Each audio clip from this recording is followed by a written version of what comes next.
Hello children, welcome back to social class. How are you all? Hope you all are happy and healthy. Children, before to begin our session for today, please keep all your requirements ready so that whenever I pose questions to you, you can answer.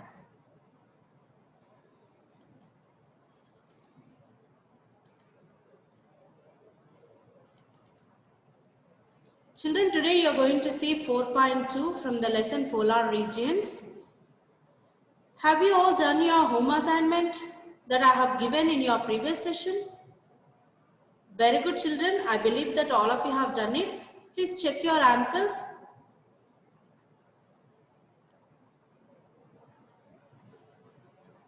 Have you all done your home assignment correctly?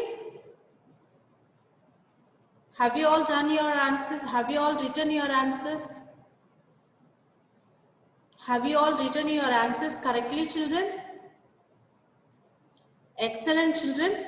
Let's quickly review the previous class. In our previous class, you have learned location of polar region, closer view of polar regions, tundra vegetation, and also seasons in tundra. Let's quickly see today's objectives. By the end of this session, you are going to learn vegetation of the people of Eskimos in tundra region and also the people in tundra region, Eskimos and their group life. Let's see the vegetation of tundra region. Due to the very cold situation in tundra, the upper soil of the surface of the region is frozen. So, this frozen upper soil form like rock-like state all through the year. This is called as permafrost. This is called as permafrost. Once again, I repeat children, due to the cold, the upper soil surface of the region is frozen into rock-like state all through the year.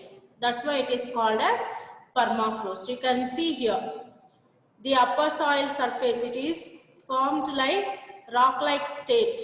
Okay, it is frozen. Okay, it is frozen. This is the active layer. This is the ice wedge which is frozen like permafrost.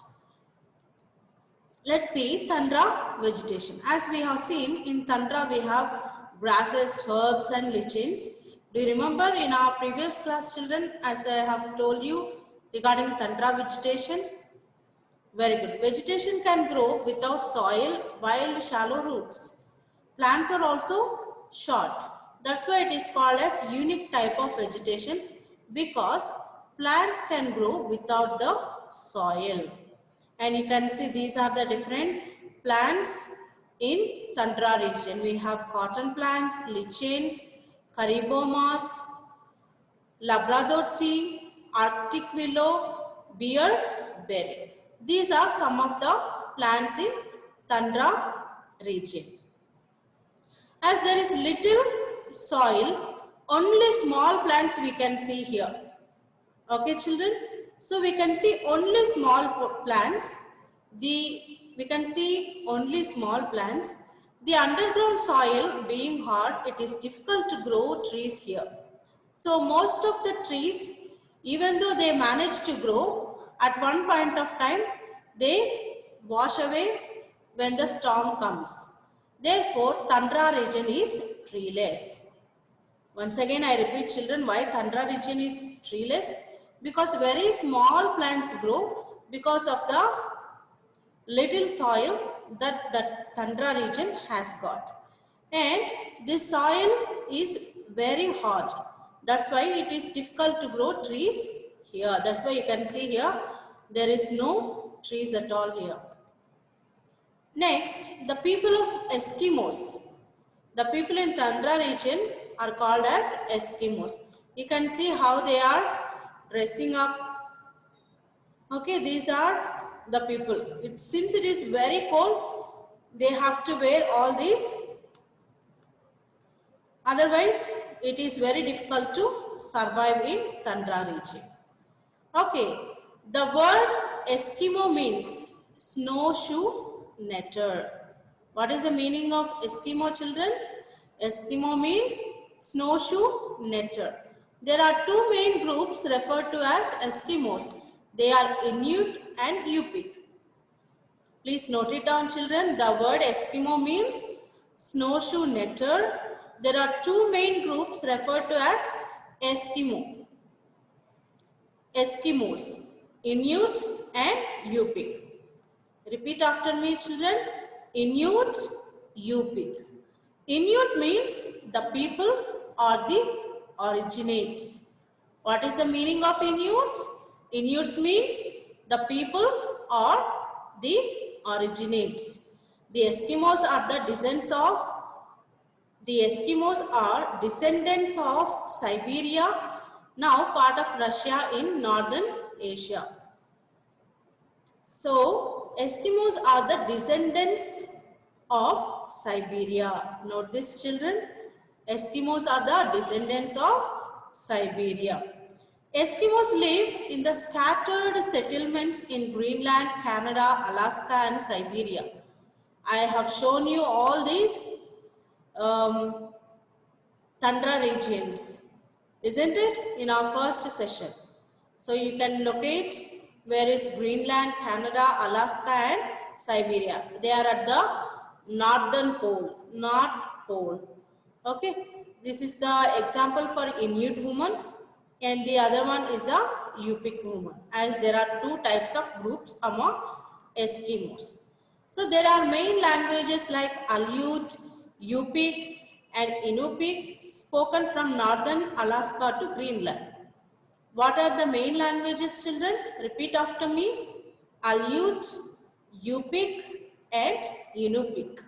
These are the three languages that are spoken from northern Alaska to Greenland. And dialects of Yupik are spoken in southwestern Alaska and Siberia. You can see here Canada, Greenland, Siberia, Alaska. These are the polar regions. And the population of Eskimos is not large, but it is growing. About 2,000 Eskimos live in Siberia. About 2,000 Eskimos live in Siberia. 30,000 Eskimos live in Alaska and 43,000 Eskimos live in Greenland. Okay, children, hope you all have understood. Here are some of the questions. Please start answering them.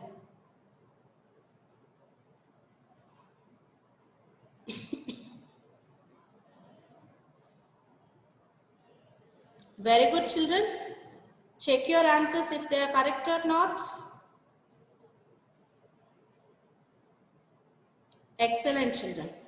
The next objective is group life of Eskimos. Eskimos live in small groups. There are villages of 50, 100. There are almost villages of 500 in Alaska coast. In the eastern region, we have Greenland, Baffin Islands and Laboratory. A typical group might have 25 to 45 people. How do the Eskimos live, children? They live in small villages in different parts of polar regions. During winter, they spend near the coast and they hunt caribou and also gather berries.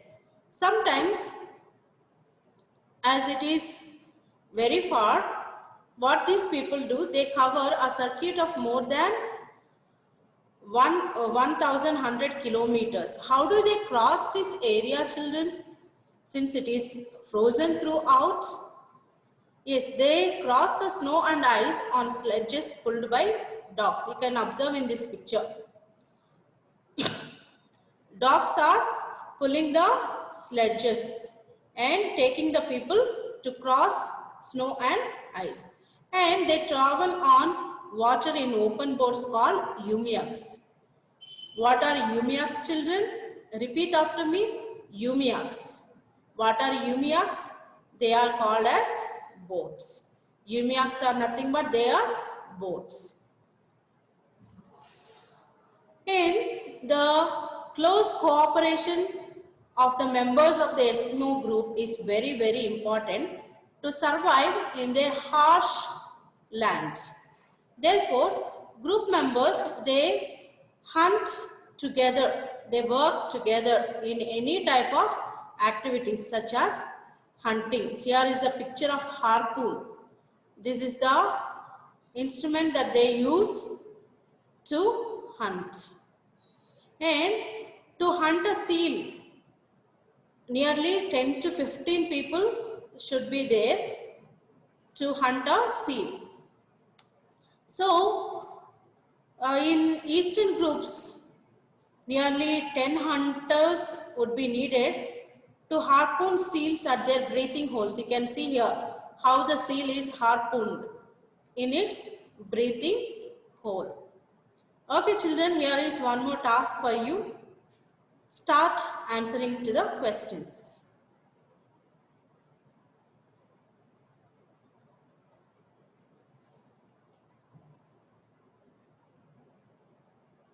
Excellent children, please check your answers.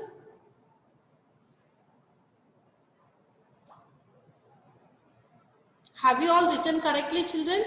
Even if you haven't written, please ensure that all these points are there in your answers. Let's quickly review today's session.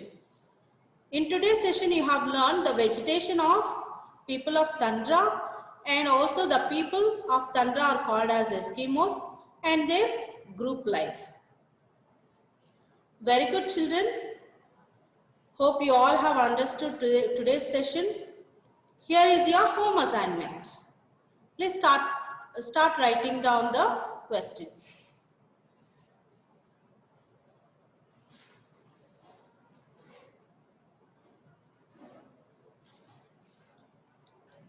Excellent children. Hope you all have followed whatever the things that I have taught today. In our next session, we will meet with more interesting topics like food, shelter, and also how these Eskimo people live in different parts of Tundra regions, and how are their food habits, religious beliefs, and also their contacts with outside world. Okay children, meet you all in our next session. Till then, take care, bye. Stay home, stay safe, happy learning.